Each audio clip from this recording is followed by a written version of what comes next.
Hello, welcome to Living Arts. I'm your host, Jackie Suarez. We have a terrific show planned for you tonight. We're going to be talking about the Lincoln Depot Museum here in Peekskill. And to discuss that with us, we have Mr. John Testa, the president. Welcome to the show. Thank you very much for having me. No, I'm delighted to be talking about the museum. I was there on Sunday for a fundraiser. It was called Murder at the Museum. Right. It was really a lot of fun, Right. and I just love the project. Why don't you give our audience just a little background on how, well, first let's talk about the actual visit, Okay. the history of it. Why this all happened to begin with? Exactly. When Abraham Lincoln was elected president and he took off from Springfield, Illinois in 1861 in February, he made a number of stops along the way, the train ride that he took from Springfield all the way to Washington, D.C.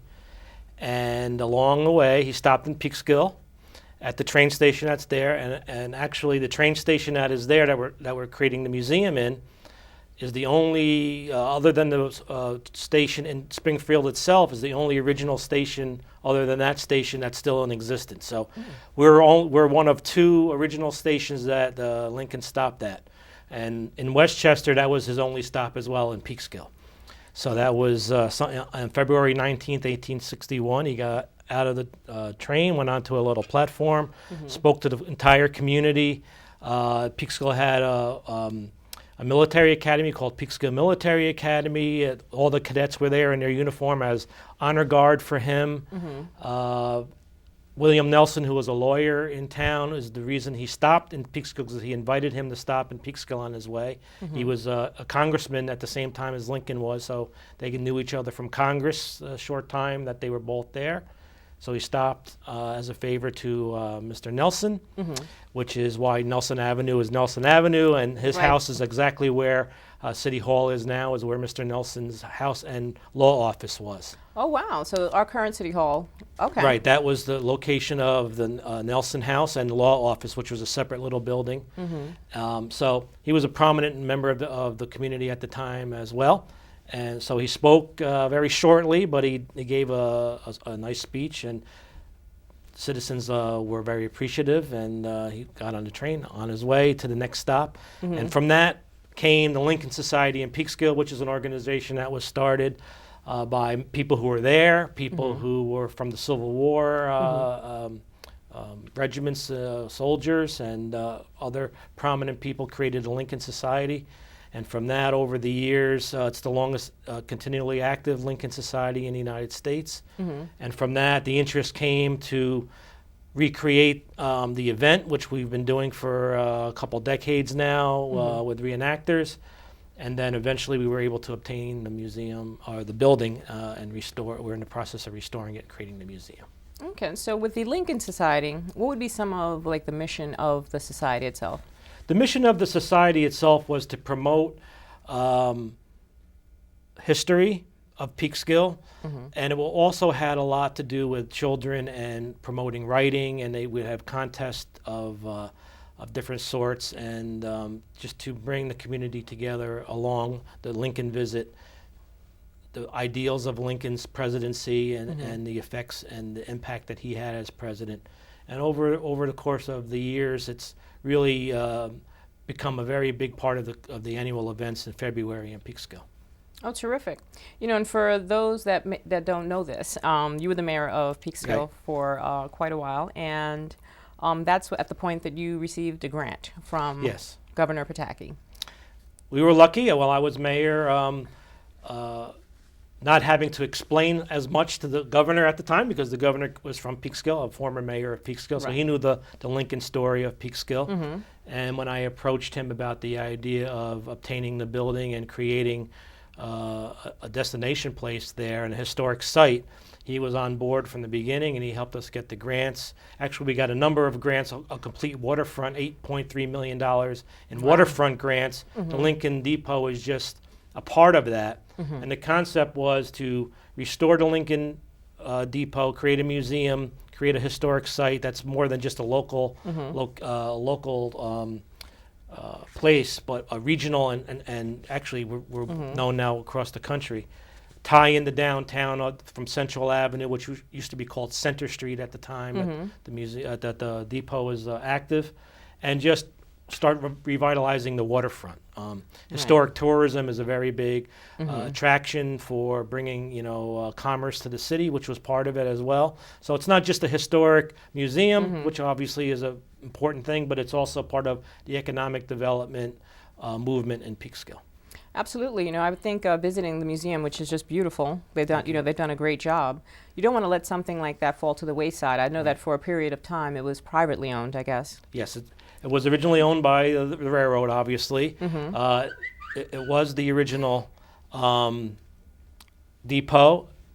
If you notice when you were there, the southernmost area had a much more refined look to it because that was the passenger part of the station. Right. And the part where the event that you were in, the larger part was the freight part of the station. And then eventually in the 1870s, mid-1870s, the station that's there now on Railroad Avenue, the present railroad station that's active, once that became active as the railroad station, the other station that we have now is not was not needed. Right. So eventually it became a privately owned building, and when I was mayor, we were able to purchase it from. It was an HVAC company that was using it as basically a storage facility, a storage and shop area for building their ductwork and all sheet metal. And so we were able to obtain it, and then we had the funds. $3 million actually was put into restoring the building.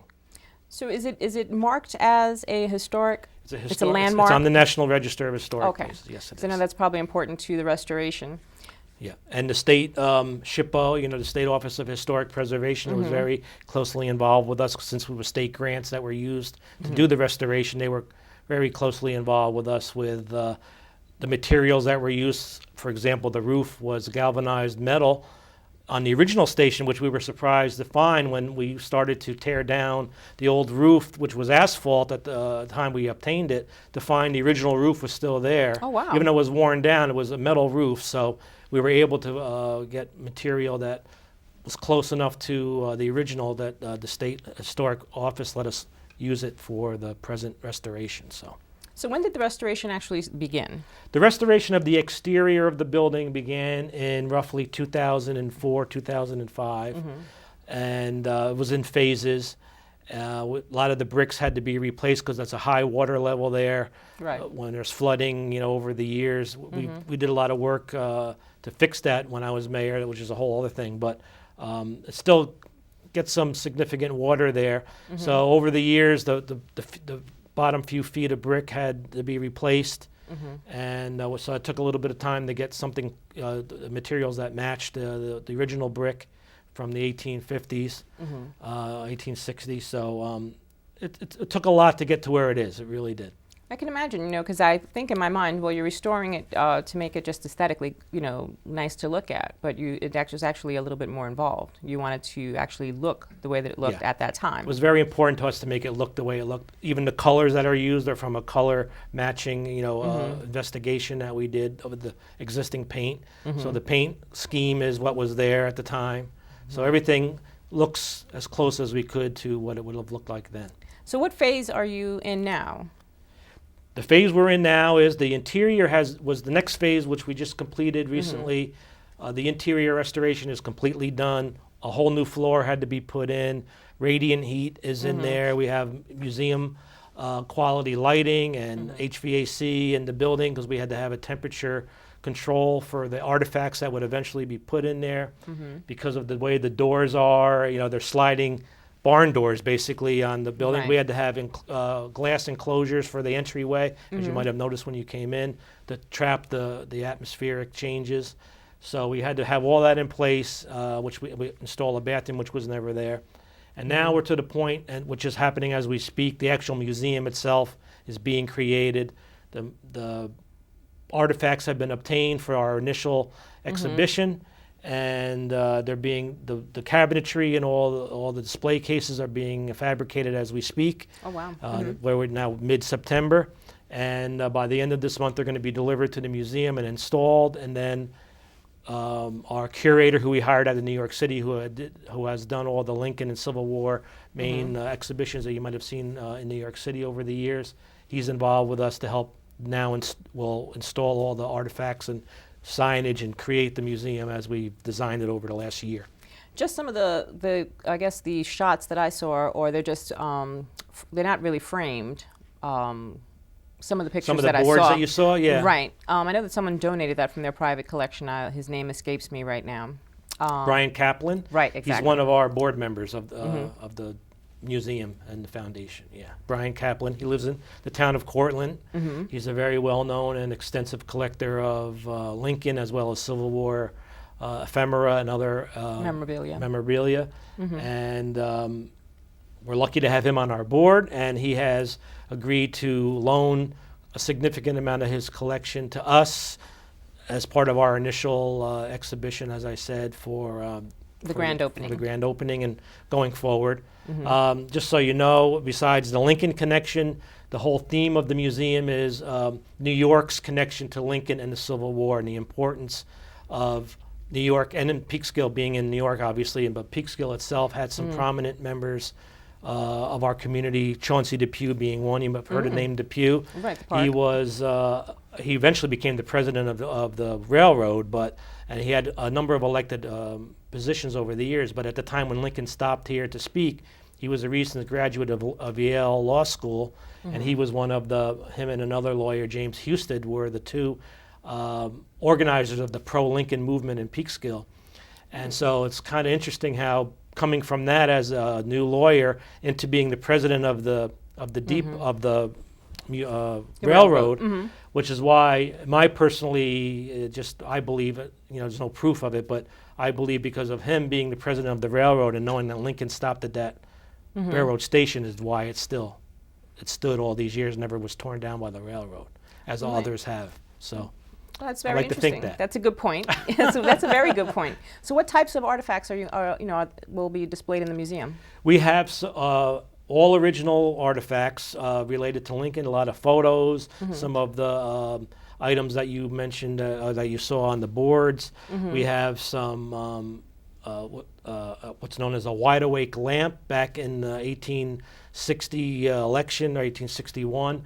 There was a group of individuals in all the towns that supported Lincoln called the Wide Awakes, and they would walk around with lanterns on a stick, burning lanterns, and they would wear special capes to keep themselves from getting on their hats and on their bodies, so they wouldn't have the drippings from the torches come onto them. And we have one of their original torches. Okay. We have a lot of photos and ephemera type items. We have a component on the Underground Railroad. Peekskill was known to be part of that movement. Right, that's what the Peekskill Museum is kind of showcasing there. Yeah, we're going to have some original slave-related material and other things connected to the Underground Railroad. We're going to have items connected to Chauncey Depew to highlight his involvement. Some items also for Peekskill Military Academy, since they were created in 1833 and they were part of Lincoln's stop here. So there's going to be a lot of variety of things. One great thing we have in Peekskill High School that was torn down to build a new middle school, there were WPA murals throughout the whole school. They were painted on canvas and glued to the wall. Everyone who went to Peekskill High School from when it opened in 1932 until it was torn down, even when it became the middle school, knows all the murals. And there was one mural of Lincoln. And the school district saved those murals before they tore the building down. And then they have given us a loan of that particular section of the mural of Lincoln, which has been restored, and that will be in the museum as well. I can't wait to see it. Yeah. So you're saying that, besides getting the interior together, you still plan on building another building there? Yes, there's going to be another phase, which is where the city of Peekskill comes into play. The grants for the building, everything I've described was through a grant to the Lincoln Depot Foundation that was created back in 2006 when the money came in. The rest of the money has to go through the city because of the source of the funds through the state. So the city has to be involved with creating the outside, the plaza, and the new building that will be built, the support building. There was a little bit of a delay for 5 or 6 years, but now that we have Mayor Catalina is very committed to helping us move that part of the project forward. We just met with the city folks yesterday, actually, the planning department people. So you'll see some movement down there in November, cleaning the outside part of the property. It's going to go all the way to the street, by the way. You see the fence is far in from the street, but the actual property of the museum goes all the way to the street. And there's going to be a new building built eventually with a gift shop and offices and a little space for meetings and such. So there's a lot more to come. Well, that's going to be terrific. So now we've got a date in mind for the opening. It's going to be October 18th. That's correct. So why don't you tell us a little bit what you have planned for that day? Well, on October 18th at 11 a.m., we plan on having a ribbon cutting to finally open the final phase of the museum to the public. We'll have dignitaries there, obviously, will be coming to help us do that. We hope as many people from the area come, and I know there's a lot of people who have been coming in over the years, very anxious to see the final product. Oh, for sure. And we'll have the museum open to come in. We're looking to hopefully get memberships, Friends of the Museum, which is part of our fundraising campaign to do that. So hopefully people will be willing to do that. We're going to have a lot of ongoing events. You mentioned the Murder at the Museum event, but we're going to have a lot of historic lectures and other types of events there over the course of the year. So it's just going to be a museum. It's going to be a historic site and education center. Really, we want to make it an education center for the students of the area, but for those interested in history and Civil War and anything related, that we have speakers come in, authors come in and such over the course of time.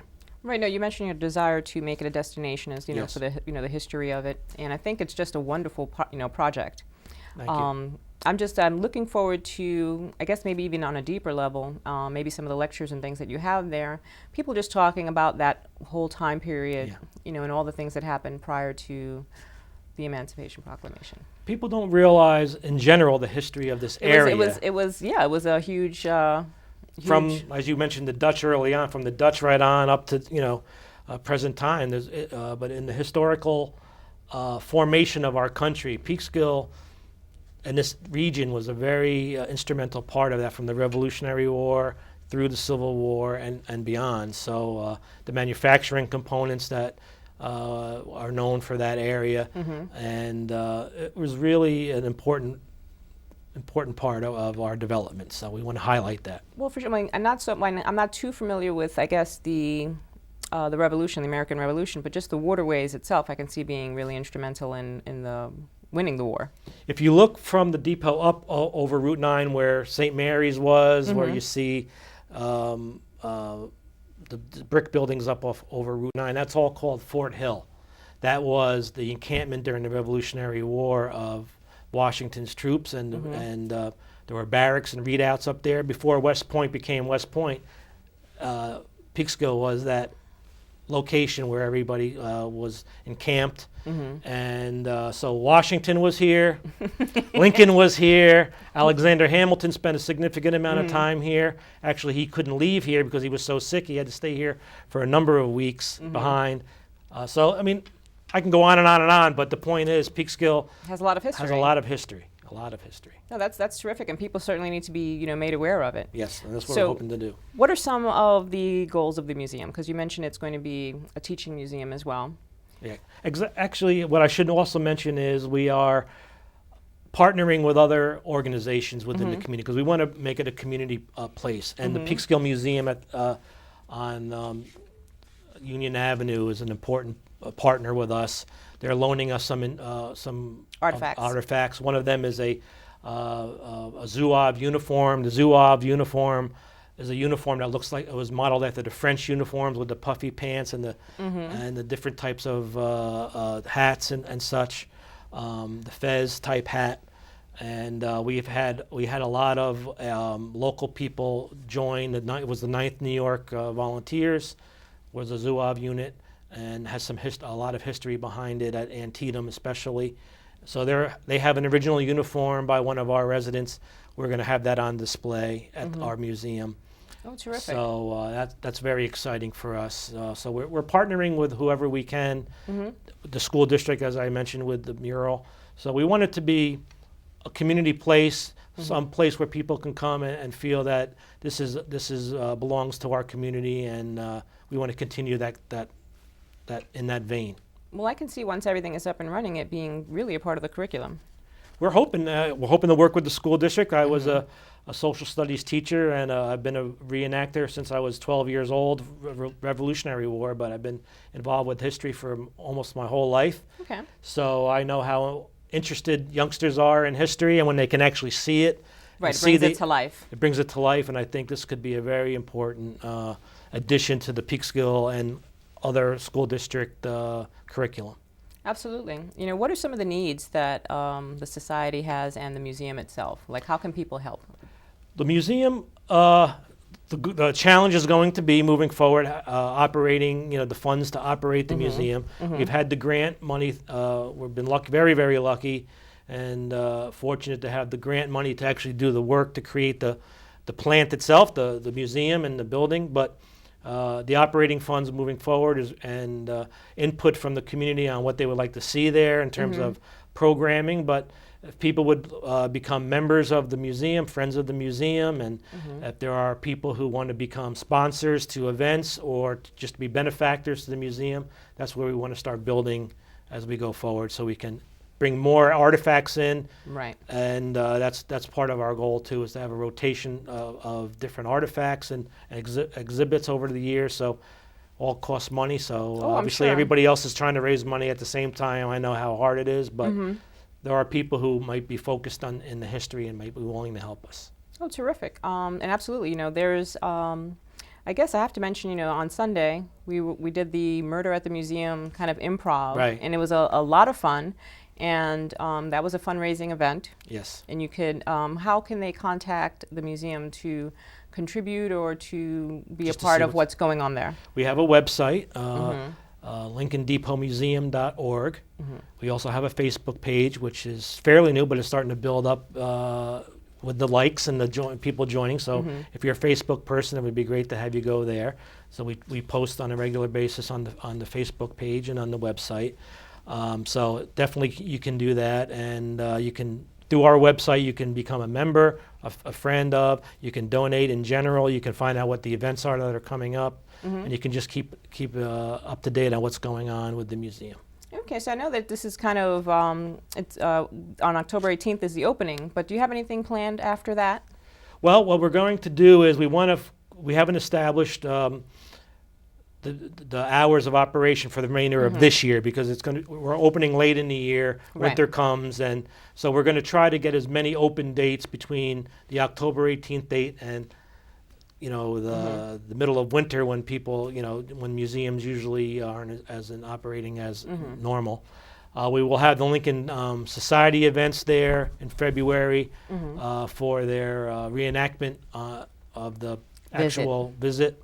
So it'll be open for that, and then we'll come out with our 2015 series of, we're looking to have a number of events in 2015. We're planning an annual gala.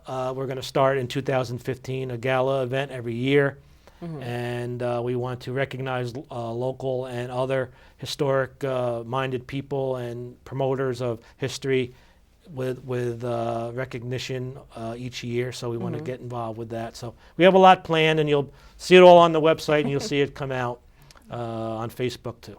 That's terrific. I can tell from just speaking to you that this has been a passion project for you. Yes. So what is the significance to you of the Lincoln visit, or what draws you to this? Well, as I said, I've just been so interested in history since I was a kid, and growing up in Peekskill and hearing from my elders and others over the course of years, all the things that took place, but nobody ever really compiled it. I mean, the Peekskill Museum is doing a good job these days, but back when I was growing up, there was really no place to go to find out all this stuff, what happened. So I always was interested in looking into it. Peekskill Military Academy was in my backyard. I grew up on Walnut Street in Peekskill, for those who may not know. So it was part of my life, and getting to know actual historians over the years. As I said, I've been doing reenacting since I was 12 years old. Getting to know nationally known historians over the years, and just built up in me over the years. And So I've been collecting different things, and a lot of my collection is going to be in this museum. I have a fairly large Chauncey Depew collection. Okay, So what a lot types of of my things are in that collection? photos and actual banners of his, and he ran for president once, and we have one of his ribbons that I have as part of my collection when Chauncey Depew ran for president. So you'll see all that when you come to the museum. Oh, that's terrific. So I guess, what would you like the city to know, or for people that maybe are not too familiar with it, some of the reasons why they might want to just bring their family by or kind of support the project? I think what people really need to understand, this museum has been involved with very prominent historical people. Harold Holzer, who was one of the nationally known Lincoln scholars, was part. We have the statue that's down there. That's an amazing that statue. was unveiled. So this is not just a fly-by-night museum. This is, if you were going into New York City and walking into a museum, that's how you're going to feel when you walk into this museum. This is on the radar screen for very prominent people from here all the way to California. I get notices from even the museums and other Lincoln related monuments and such throughout the country, very interested in our museum. And so this is something that you can really be proud of as part of the community, that this is something we can take ownership of and we can brag about. And I think that's important. Absolutely, absolutely. Who are some of the people that you have on your board? Because I think we should just mention some of the people that are working with you. On our board, as we said, Brian Kaplan, who's the collector. We have also Dr. Bob Hales, who was one of the original members of the Lincoln Society, who first had ideas of finding a way to obtain this building and create the museum. Kathy Pisani, who was a former elected official in Peekskill, deputy mayor, who's been very involved with the Lincoln Society over the years. She's on the board. We have Sybil Kanan, who was the director of the library until she retired recently, very involved with the Lincoln collection. The Peekskill Library has a big collection. Are they all a member of the Lincoln Society as well? At one point or another, yes. They've been involved with the Lincoln Society. And Pat Garvey, who used to be the city manager in Peekskill, very involved with non-for-profits. He brings his expertise on the non-for-profit angle and things that maybe some of us didn't have the experience with. He's been a key part of that. So we have a very good board. We're going to be building the board up now that we're getting into the museum phase. So we're going to be building that up. Well, I'm looking forward to going to the grand opening. Great. I totally support the project, Thank I hope that people see the significance of it and how important it is to just support it and go and visit and really take in the information there. They can go to my website, johntesta.com, and contact me. There's a lot about Lincoln and the museum, the Lincoln Excedra on South Street, the monument that was, the statue that was installed there. There's a lot of information there as well. So I'm always willing to talk about it. Thank you so much for coming. Thank you. It's been a pleasure speaking with you, and to our Living Arts audience, thank you for tuning in. I hope you get a chance to go see the Lincoln Depot Museum and to visit the various websites and support this important project. We will see you again soon. Peace.